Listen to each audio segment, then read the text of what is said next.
Today we're painting Poxwalkers. I started off with a black undercoat first, being the colours in this are going to be reasonably dark. And the first colour for the flesh is initially Nurgling Green.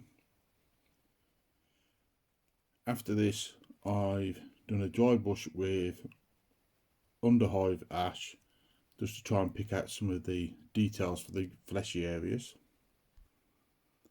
And you may want to apply a second coat. Next, for the horns, I started off with Mechanica Standard Grey first. Then Nurgling Green was used for the highlight to pick out the edges, and this helps to blend the horns in with the colour of the flesh. I've thinned down Flasket's Yellow with quite a heavy amount of Lamia Medium, and this is to go over all the flesh areas and also the lower part of the horns as well, which once again helps to blend the horns in slightly with the flesh.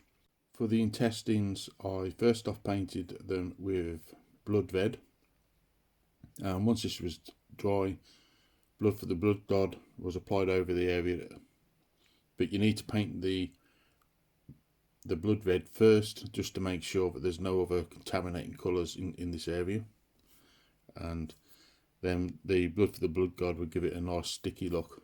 For the rusty metals, I've done a video previously on painting rust, so I will leave a link in the description below so you can check that out for the rust.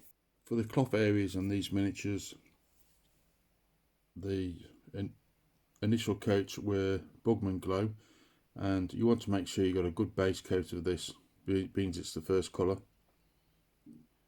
Then afterwards I used a 50-50 mix of the Bugman Glow and Kesler Flesh to pick out some of the highlights. Next, Recon Flesh Wash was applied to the entirety of the area, and then that needs to be left to dry.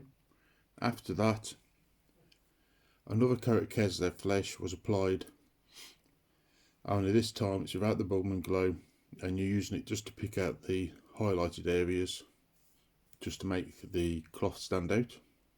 To help tie on these miniatures with the rest of the collection, areas like the pouches were initially painted with Death Guard Green, followed by using Nurgling Green to pick out the very edges, and lastly Agrax Earthshade was used on these areas once the previous paints are dry, and that helps to give it a nice dirty look. The maggots on these miniatures were painted with turquoise first and then Nurgling Green.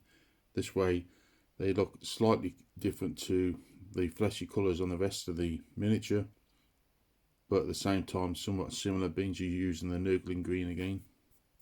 And finally, for the eyes and the teeth, initially I used white on the areas first just to make sure there was no contaminating colours in the areas.